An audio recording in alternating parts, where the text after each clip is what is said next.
Hello, welcome back to Crushing Sounds. My name is Chris. I am joined once again by our amphibian overlords themselves, the mighty Froglord, ahead of the release of their new album Metamorphosis, which drops on May 2nd.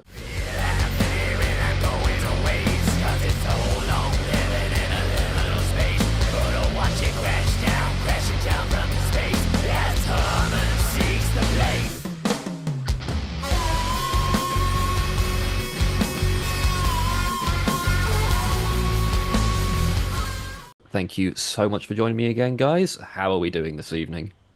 You're right, Chris. Thank you so much for having us back. It's a pleasure chatting again. Yeah, it's all good. It's getting pretty late here in the swamp, but the ritual is going to begin soon, I believe. Oh yes. Wicked. So, obviously, we're going to talk a bunch about the new album, but before we get onto that, I wanted to do a bit of a catch up on all that's happened since the last time you guys graced Crushing Sounds with your presence. So, for those who have followed this channel for a while, will know that I chatted with you guys before the final of last year's Metal to the Masses here in Bristol. I spoke with a Mm, bunch of the finalists before that, and you guys ended up winning the whole thing. Congrats on that, as Thank always. But you. I have thank to you. ask, how did that Bloodstock set go? Oh mate, Bloodstock was. I still get chills thinking about it. It was it was such an immense experience. Like we're so deeply honoured for it. I like to actually be there was one thing, but the actual response that we had when we were there, the crowd was just phenomenal, man. Like Mm. we always have at most of our shows a lot of folks dressing up as frogs and acting as weird and swampy as possible. But this was next level, man. It was yeah, truly humbling. It's a, yeah, fantastic experience. Yeah, but I really want to know what possessed the bookers to put you guys and Moon Reaper on at exactly the same time on different Uh, Yeah. stages. Just I split the know. Bristol community right down the middle with that one. yeah. As far as I'm aware, so Moon Reaper were an addition a couple of months before the festival started. So it's one of those things, man. It happens, but at the same time, like we were chatting with all the Moon Reaper boys, and the way we were seeing it was just like for a short period of time, Bristol had control, at least two-thirds domination over Bloodstock, which was it was pretty special. Yeah, for sure. I definitely remember last year's Bloodstock, the new blood, especially that year, just across the whole weekend was one of the highest standards I've ever seen it. There was a Mm, real there's so many great bands as you guys, obviously, Dead Flesh, Actaeon, Route Zero, so many incredible bands. It felt like there was a yeah, real energy in that temp this year. Did you get a really unique like crowd reception from that one compared to other shows? yeah. I mean, the sheer capacity alone, obviously, that goes without saying. But there was like you say, I think because Melt to the Mask is growing year on year on year, and the guys like Simon Hall and everyone they've created some fucking magical, man. And I think there's we live in a or we're part of a genre that's really supportive of the grassroots underground scene, but now it's pushing it even further and further. And there was that real community collective feel. Like in the artist camp, we were Mm. camped with a bunch of, like you say, Route Zero. They were camped right next to us. Absolute lovely guys. And as a result, we ended up playing like a bunch of shows, or we're going to be playing a bunch of shows with a lot of fellow new blood folks. Mm. Yeah, it was a fantastic overall feel. Yeah, awesome. Have you guys ever like attended Bloodstock before, just as like a punter? You have. That was my first time. I'd No way. broken the bloodstock seal, as it were, and it was fraught with uh, all sorts of slime and blood and bodily fluids. It was a cacophony of visceral experience. And me and you sat on a deck chair in front of our tent staring into space. We were, yeah, Yeah. old men in our tent porch, rocking back and forth. And And don't forget about the raven. oh yeah, oh, mate, there was a raven that flew over me one of the days. It's a sign from Odin. It was, yeah. Also, I mean, I would say you never forget your first Bloodstock, but I mean, to play at your first Bloodstock as well must be just a whole other level of Mm. surreal. It was something else, man. Yeah, it was something else. Incredible. So, did you do? You just mentioned you did, imagine quite a bit of networking then, chatting with a bunch of bands. Yeah, like so next month especially. So we've got quite a bit of touring coming up throughout May for the launch of Metamorphosis, and for all of that, we're doing a few shows with a number of the bands that were on Bloodstock last year. So Crack and Wake Up, they were the folks who won Newcastle, I believe. Warp Stormer, who they didn't win Metals Master, they playing. I think they were on the EMP stage, weren't they? Yeah. But we're playing a show for our album launch for them next month. There's Hammer, who won up in Edinburgh, Space Pistol, who were Milton Keynes. I think they were Milton Keynes. But it's everyone there's in such high spirit. It's hard not to make friends with absolutely everyone you speak to. 100%. Yeah.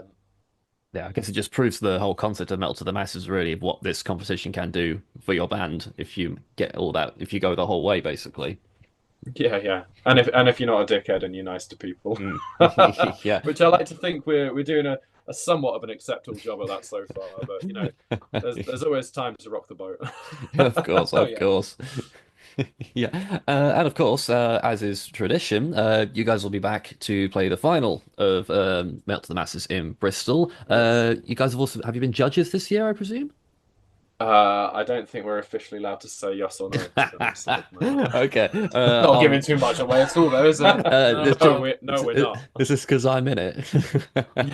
Just gonna No. pick your brains. Okay, I'll rephrase. I've seen you've been attending the heats Yeah, so we've far been to this all year. of them so far. Yeah. Yeah, Yeah. we've been attending. Yeah. Mate, I'm so glad we're not doing it this year because Oh my God. the judges, whoever they may be, are going to have the semis, man. That's like the lineups for each the semis. I don't want to put the fear into you, man. No, trust me, I've done it to myself already. But it's a powerful lineup this The year. semis are definitely going to give people semis. Yeah. Yeah. I mean, it's absolutely incredible this year. Both of those semi-finals, could be like a tour in and of themselves. Basically, it's just incredible Yeah, caliber of bands, 100%. Yeah. and awesome loads of headliners as well. Because we just found out today, Fury are playing my semi-final, which is Oh, really? absolutely incredible. I Seen can't that, yeah. can't believe Fantastic. that. They're so fucking good. Great. So amazing stuff. So the new album, Metamorphosis. So how many? This is your fifth album? Yeah, fifth full-length album. There's been a couple of EPs, live album here and there. Yeah, fifth. In how many years? I think this year will be the fifth year of Froglord. Oh, Yeah. damn. I'm sure I asked you this last time, but how the hell do you write so many albums so fast? Well, for the majority of the process so far, it's been a one frog project, so there's no one to rein in my chaotic and idiotic ideas. But now we are very much at the point where we're becoming an actual band where we collaborate on writing things together. So And it's getting better, yeah. it is getting weirdly. When I put my ego aside and allow three other incredible musicians to help out, we can actually write some decent music. It's not all just fucking gimmick like it's been for the last four albums. Right. Yeah, that was actually something, tasty. Rather than, Yeah. I mean, the best songs are still the ones that I wrote, but Fair enough. What made you want to turn this from more of a solo project into then more of a band project, basically? I just wanted it to mainly extort the creative capacity of three other individuals. No, I think it was mainly from. There's only so far that you can do something by yourself. Like a truly creative process is collaborative, and that it was just the natural evolution. As you guys we've been playing live as a live band for what 3 years now. yeah. And like every practice we do, these guys, they're always jamming stuff. And even though not necessarily directly, it's been like influencing things. But then it's now at the point it's like, well, let's just skip out the whole middleman, me, and get everyone involved. Yeah. Yeah, great. So, is this the first album with the all collaborating, or have you done one already before?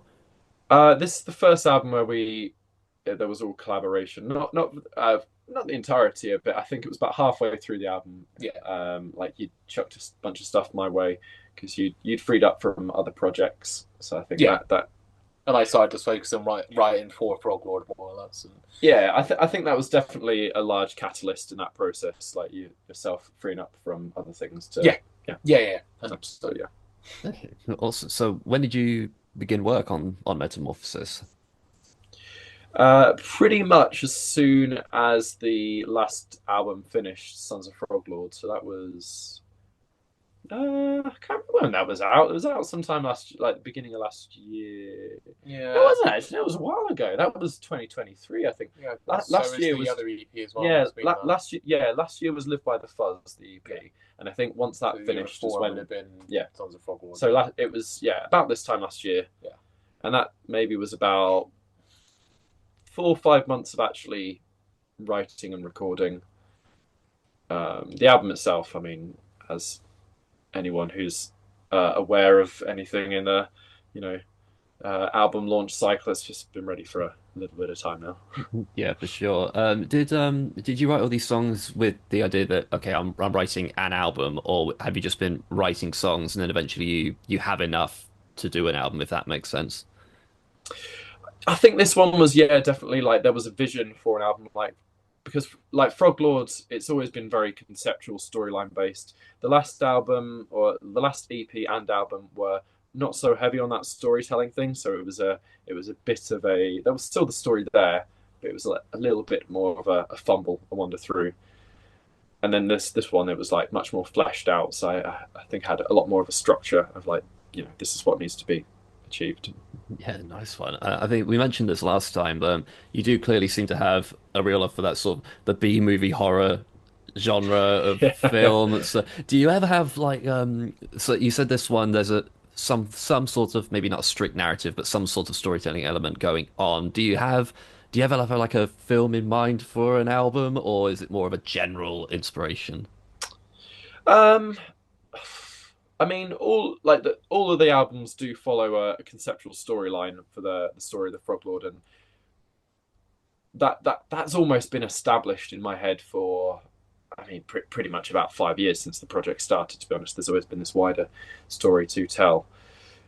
In terms of the general vibe of it, I do think because a lot of the albums they do have a lot of these B movie horror film samples in, so sampling from them, they coming across them are a lot of happenstance, and I do think they influence the vibe a lot of the time. Be like, oh shit, this would be perfect as a song. So this is, I guess, what the album is going to be a bit more vibey. Well, in terms of the storyline, it's so the first three albums were the original sequel, as it were, the tale of when Froglord was reincarnated and then destroys the majority of the human race and returns the Earth to its natural balance. Currently, we're in the prequels, so episodes 1, 2, and 3. 1, 2, and 3, or album 4, 5, and ultimately 6. We're not Star Wars fans at all. I watch Clone Wars all day. Yeah, you have to go see the Revenge of the Sith. This getting off track. Yeah. So the prequels are more about Herman. Herman is is this motherfucker over here. Hmm. Who, yes, we are aware of Toad, is a toad, but toads are a subcategory of frogs. Before anyone jumps and says, because we get that every game. The prequels are telling the story about Herman the human, how he goes through his ultimate metamorphosis to become Herman the Toad, and then ultimately becoming the Mystic Toad, the spiritual guardian of the Froglord in the original trilogy.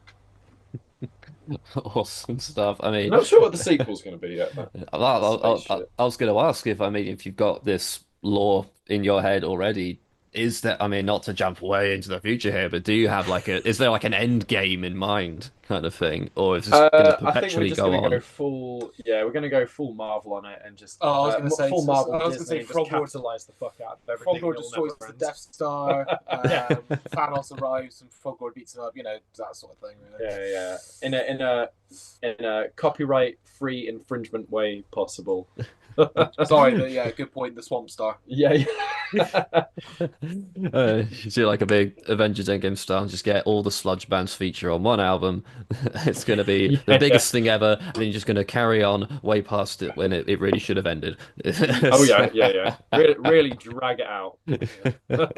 Oh, fantastic. Cool. So, I've given Metamorphosis quite a few spins already. Thank you very much for sending it over to me. It's So, fucking awesome. Really, really Ah, enjoy it.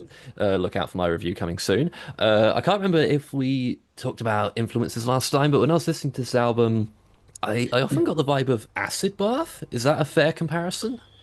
that's Yeah, quite a fair comparison, actually, yeah. I'd say. I think that's always been a sort of a staple in the Froglord because I mean, Acid Bath, they're one of those bands that they can go from that real black and sludgy kind of vibe, but then at the same time, they'll have a next section of the song where there's almost like very like poetic, acoustic singer songwriter kind of thing, and they can maybe not to that extent. You get what I'm saying, but that's something I think we've aspired to head towards, being able to fluidly navigate. Whilst keeping it in the same bubble, Yeah, sort of thing. Yeah, yeah. yeah, yeah. Yeah. So, who would you say would be your key influences? Frogs. Naturally.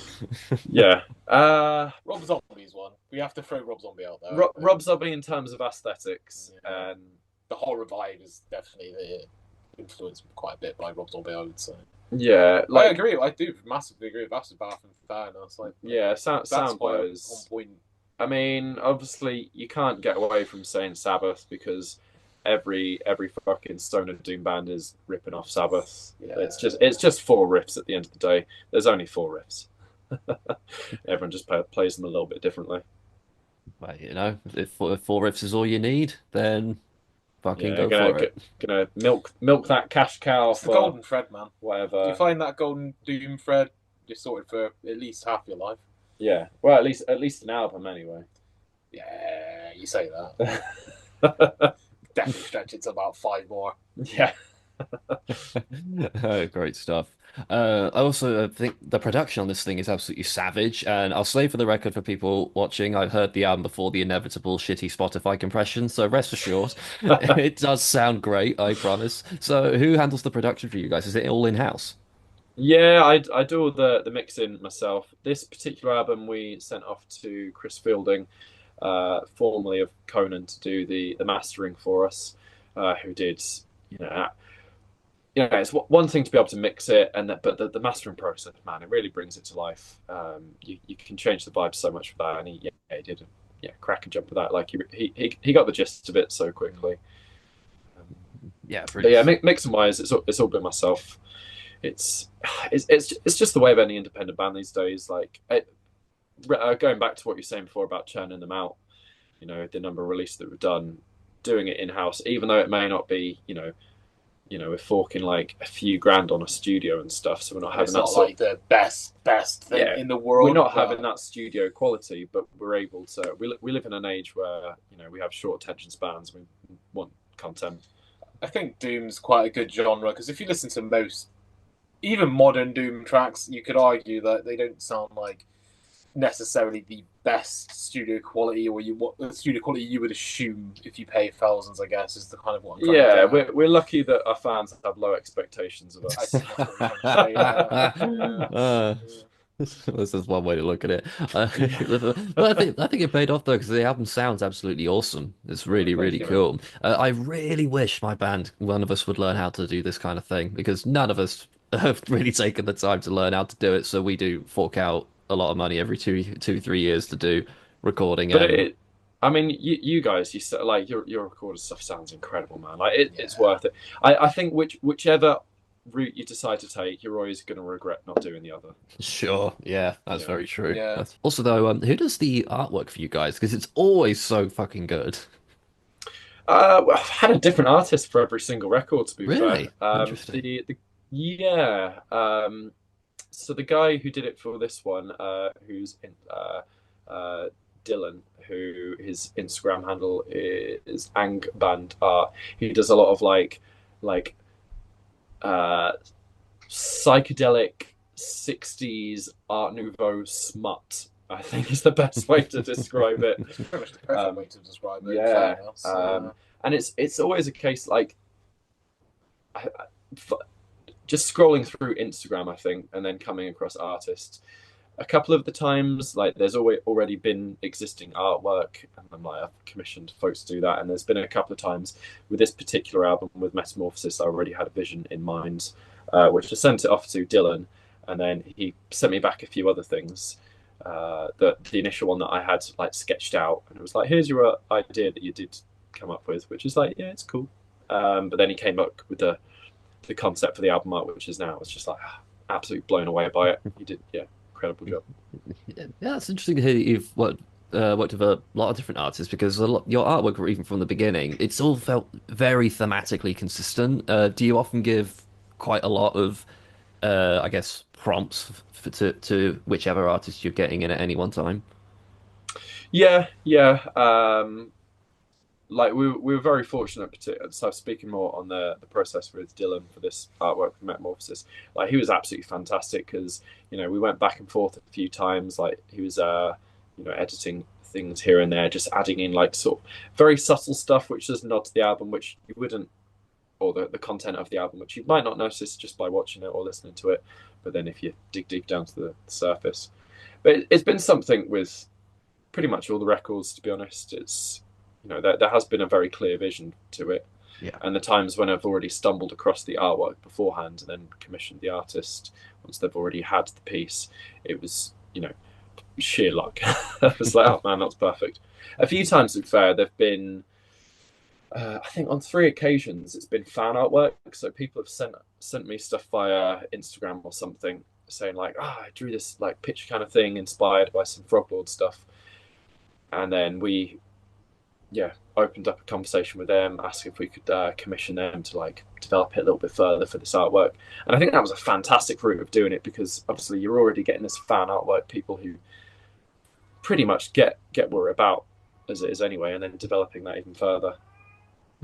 How cool was it to start getting fan art? Because that must have been Oh so yeah, fucking validating. yeah, that's very cool. It's yeah, like beyond any expectation I think we could have had. It's a similar vein as well to when you find yourselves being discussed on a Reddit thread or something like that. We were talking about this last night. Yeah. It just sort of like we're on r slash sludge or something, and it just came up and was like, what genre is Froglord? And one of the top ones was moist. I was like, yeah, I'll take that. Yeah, more or less, more or less. Great. So a couple of the songs from the album are out already. I have to talk about Yeah. though one of the great music videos of our time. How long did it take to shoot the music video for Herman? That was I was waiting for that one. that probably about it was less than an hour. No. Really? maybe 2 hours. I would say more like an hour and 20 minutes, to be honest. Um, The first scene we filmed, that was the difficult one. I won't up Yeah, to being one- the once- dickhead for that one. once- yeah, it was the If side there's to side, just trying to coordinate the most basic motor Look, man, comprehension, I yeah. play guitar, I make riff. I don't give a shit about paradiddle. All right, But the one of my favorite things about that video is in the background.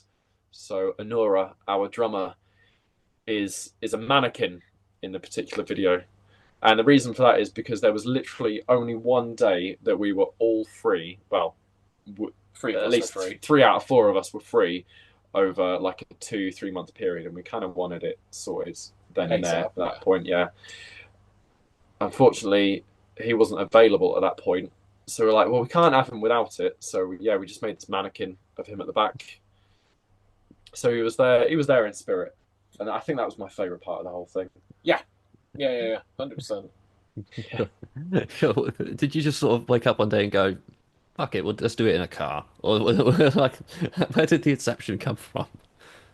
No, actually, I'll tell you where the original idea came from. It was from that episode of The Mighty Boosh, The Call of the Yeti. Right. And they're driving in the van. In my head, that's what it was going to look like.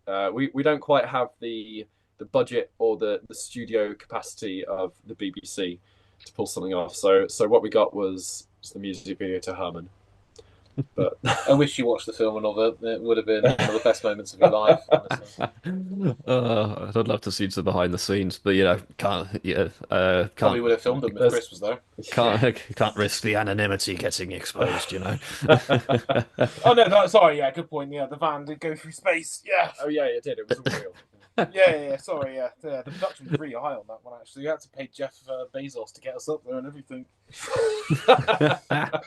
You think it was Katy Perry on there first? No. My one of my other favorite things that video was so the all of the windows were covered with green screen to be able so spoiler alert, it wasn't actually in space, I'm afraid. Mr. Bezos was old Jeff. He was busy on this occasion. However, he did supply the green paper. He did supply the green paper. No, that was from Hobbycraft, mate. Well, they're getting shut down apparently. So. Yeah. Oh well, Hobbycraft in Bristol, yeah. Oh mate, I love Hobbycraft. Wild. So we had all the green screen on the cards, and then realised after filming it, it's like, oh wait, I've got a green mask, haven't I? So, of course. Doing the editing afterwards, mate, I almost had to go frame by frame for the whole thing, just to ensure that only the green screen of the windows was actually green screening and not my face, as it would have tried to do. I think that would have been really funny though if you'd have just let it do that. I mean, we were going for the low effort video as it was anyway. I think that would have been taking the piss completely. It's definitely low effort anyway. It's say low effort. It was quite a lot of effort to look low effort. Yeah. There's that fine line between endearing low effort and just you clearly don't give a shit kind of low effort. Yeah, it's that kind of dichotomy that I think a lot of B-movie horror sits in. It's like it's kind of shit, but they're being so passionate about how shit it is, and it's just brilliant. Yeah. I love on the YouTube video. I fucking love the comments you got on it. My favorite one is a comment that just plainly says, "I just became frog." That's the comment. Yours is the kind of band where I can imagine it. It just invokes a very enthusiastic, silly fan base, basically. Which must be a lot of fun. Have you noticed any sort of like cult following growing for you guys? I guess since Bloodstock up to now. I mean, one thing I noticed was at Bloodstock, and I was this one shook me a little bit. Not shook in the bad way, obviously, but surprised me. Was looking out when we got on stage and seeing frog outfits. It's not culty, but that was weird. There was seeing people that I obviously we didn't plan any of that or have any interaction. There was someone in a full blown frog inflatable outfit. And they were in the pit and everything. Fantastic. Absolutely fantastic. That was one of the best moments, I think, for me, even at Bloodstock. Still have no idea who that was, man. Oh, really? Yeah. No clue. No clue at all. Just vanished straight after. Straight back into the smoke. Vanished, and that was it. They came to see us play in a frog outfit, and then sodded off. Yeah, that was it. But yeah, hands down, that's quite a thing. But I think we're incredibly fortunate that obviously being a fairly theatrical band, at least visually, at almost every show I feel there's people dressing up. But we played a show I think in London last year, and there was about 5-6 people dressed up in as druids with green face paint on and stuff. Yeah, that happens a lot. Cool. Actually, there's a lot of people that kind of look similar to us this side of it. That it comes to the gigs. Actually, what other side is that? Not the singer. There's a lot of that actually. Yeah, you're right. I see that quite a lot. Actually, saying that. The other one I've seen a lot of is frog hats. Yeah, that tends to pop up quite a lot. I don't. So at Bloodstock, especially last year, there was. I mean, frog hats. There was obviously a wholesaler on the site selling frog hats, which had nothing to do with us. It was a complete happy accident. So very happy accident. Yeah. We see them at gigs every so often as well. Sometimes I suppose having the frog element to it kind of helps because it means people can buy into it by literally just buying a frog thing. Motherfuckers love frogs, man. I mean, this is. There was even a gig. Actually, there was that one gig that someone came up with Herman's lover. Oh yeah, someone. It was a Brighton show last year. Someone had a bag that was the same as they'd got a Herman and they'd made it into a bag that had like a zip on it. Mate, it was incredible. Yeah, like, Yeah, and there was they brought it yeah, because of that. You know what I mean? It's like you even see twins of him. Yeah. Do you know what I mean? It's again, I think it's just the frog element of it, to be actually honest. So, but then I think that yeah. kind The of works. music sucks. Yeah, 100%. But it works for us because it does mean that people can just go out and buy a bloody frog. Like, so my neighbor. This is how deep it goes, right? So my neighbor, and you don't know this yet, I don't think, but my neighbor randomly knocked on my door the other day. I wasn't there to answer, so I didn't get it straight away. But I walked out and he was outside, and he was like, "Oh, I got a present for you." Walks out with a stuffed frog. Nice. Just casually just walks out with a stuffed frog, and he was like, "Here you go." I was going to get a staff for it to make it the Froglord, and I was like, "Fair enough." But yes, I got a stuffed frog in my car. Okay. But again, it's I think the frog element of it is just makes it that. It's fun. It makes it fun, to be fair, and it's funny to see people bring frog stuff to like gigs and whatever. It's great. Yeah, I mean, give a metalhead's excuse to do something just a little bit kooky and silly. They will jump at the chance to do it, if you pardon the frog pun We there. love a bit silly. We love yeah. silly. Yeah, definitely. Cool. So, what song or songs off of Metamorphosis that haven't come out yet are you guys really excited for people to get to listen to? Really, really excited actually. For the last song, which is Emergence of the Toad. I think that was I came up with this riff, and I found the original riff at home, and it's kind of one of those things going back to the conversation earlier about how we're working together a bit more now, and it's kind of like I had this riff, I sent it to him. It was the first time we properly collaborated. Yeah, because we literally sat here and was like, well, let's try this, let's do this, let's do this. No, let's take that out, let's add this, like, let's do this, and then that evolved into the song itself, and then we're like, right, how can we push this even further? Oh, I know, let's have the ending of it as well, which I'm not going to go too much into. But for me, though, Emergence of the Toad, it kind of encapsulates what in my head Froglord was, what I always wanted it to be at the start, where it has this like very grand, powerful, the Froglord standing above his massive cult followers in a stone circle in the swamp. Yeah, and it has that real big, powerful feel to it, and I think it's going to probably become the new regular opener for us for live shows. I can't wait. I hope people like it.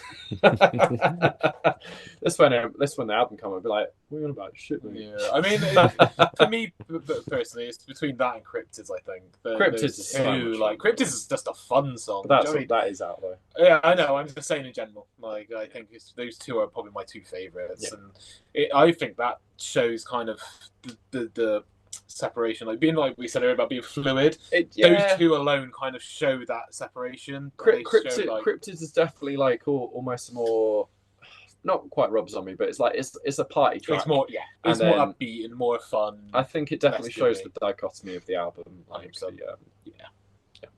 Yeah, awesome. I mean, I did do a double take, I will admit, when I saw a cover of Sweet Emotion by Aerosmith on there. So where did that come from?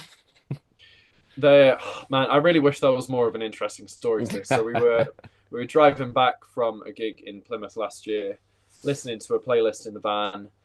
It came on, and I thought, do you know what, that would sound sick with playing that riff through a Behringer Super Fuzz. And that's pretty much what it was birthed out of, really. That's what most of the songs are birthed out of, to be fair. Yeah.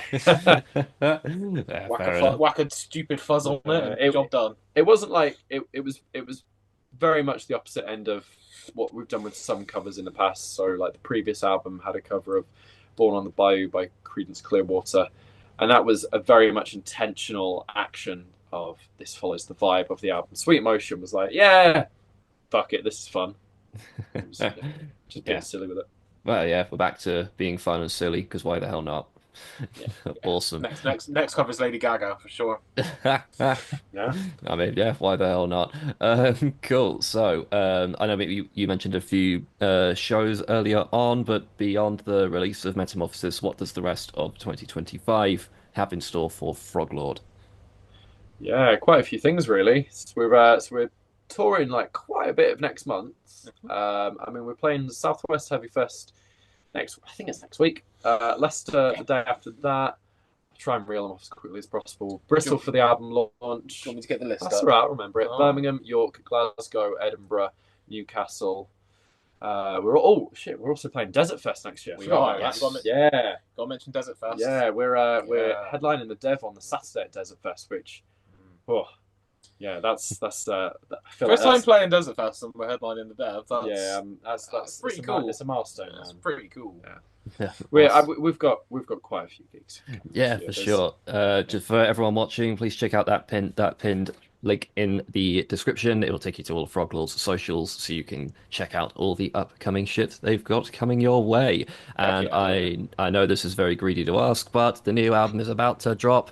But is there new music brewing under the surface yet? Yes.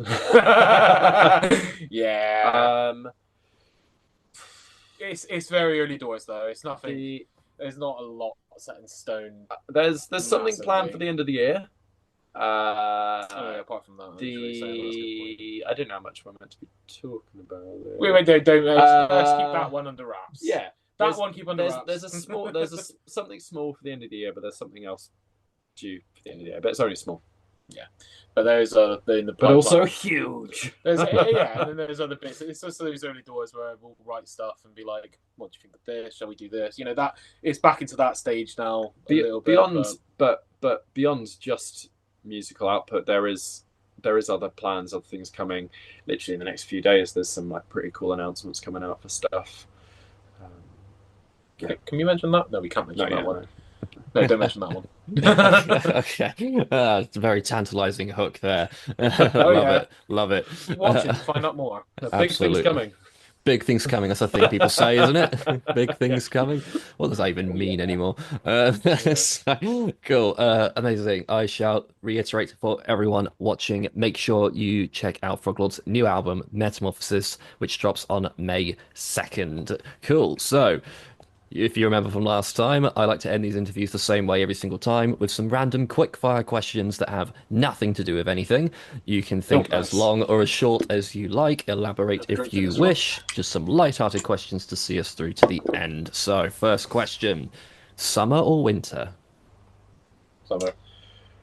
Yeah, summer. I'm at the age now where I get cold easily. You're cold in the middle of summer, mate. Yeah, exactly. So I've become more and more like a reptile, and I have to bask in the sun. Yeah. So although I remember last time we were on here speaking to you, I'm going to reiterate what I said before, that my answer will depend on what season it is. So we're in spring at the minute, getting towards summer. I will say summer. If we're in the throes of winter, my stubbornness will say no. I'm going to say winter, and I will write a DSBM project and feel the misanthropy and hate of the cold and harshness.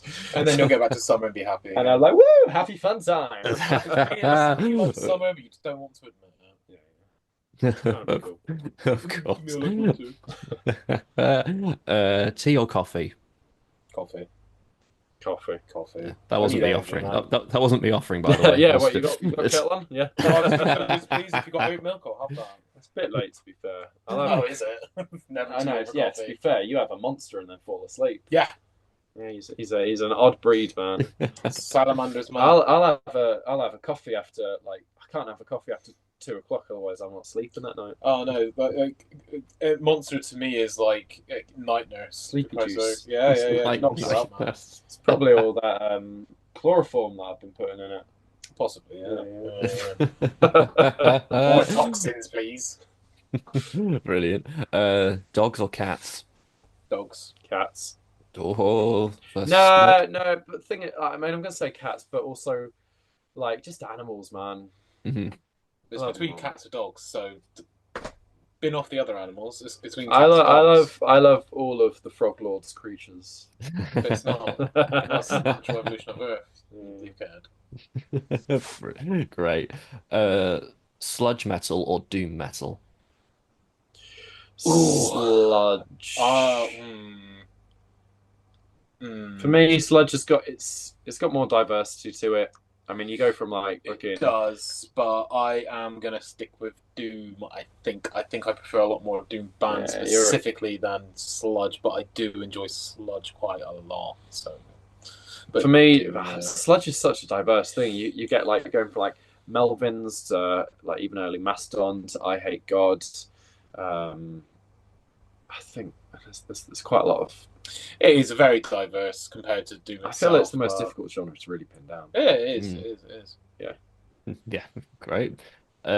Guitar solo or drum solo? Guitar solo, drums. Fuck off, to be fair. Depends how good the drum solo is, really. Like there's good drum solos, there's bad. Yeah, a good drum solo is one that's under 5 minutes. I've seen ridiculously long drum solos. I mean, under 2 minutes would be great.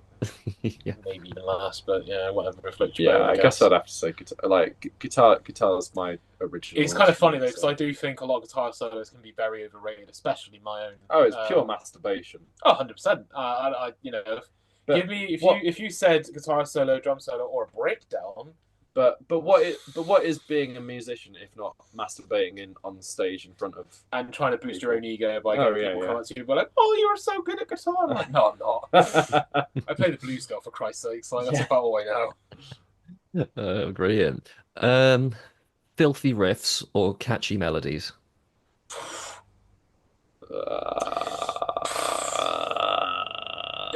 Yeah, that's a tough one. I am a sucker for a good riff, but I come from like a kind of sort of hardcore background as well, and melodies in a lot of hardcore. We grew up in the metalcore generation. We did, but that's more riff, I'd say. For me, that's melody. I think hardcore tends to, and like I'm saying hardcore because a lot of pop punk bands tend to go for the melody over everything else, and I was in a lot of pop punk bands when I was in my youth. And in fairness, the most hyped I've been at gigs is when those pop punk bands had their sick melodies come out over the riff. Do you know what I mean? Why can't you have sick riffs with beautiful melodies? Because that's not how this part works. Now, if you had sick riffs, melodies, or breakdowns, then I'm gonna just say riffs. Let's go. Yeah, to be fair, because a riff could be a good breakdown as well, so that works for me. Okay. Great. Stage dive or wall of death? Wall of death. Stage divers get on my nerves. Yeah. Simply put, I guess on my nerves. I mean, I don't like participating walls. No, I enjoy what I'm too old for that now. But watching, I like seeing them from watching them and seeing the chaos ensue, like that's great. But crowd surfing, it's when we and you experienced this fairly recently. Have we? Not stage divers specifically, but the concept of people just like lunching themselves and you got to try and catch them. I'm like, oh, sod off, man. Like, I don't want to catch your sweaty belly. No, what is this? I don't remember that. The fleece. They weren't really stage divers, but there was a few stage divers actually. But Orange Goblin. Yeah. Oh yeah. That you can see that got on your nerves. Got on my nerves. I was tired that night. You gave him the look of death. Wall of death. Yeah, wall of death for sure. Well, yeah, great. Who would win in a fight? 100 frog-sized... No, Wait. Hold on. Let me reread this. Who would win in a fight? 100 frog-sized horses or one horse-sized frog? I mean, it depends if the frogs have death ray vision and ectoplasmic slime. Really, what sort of frog are you talking about here, man? The normal kinds, as far as it goes. Your garden variety frog. What about this horse? Like, how much ketamine is it on? I mean, if we're looking, well, there is that actually.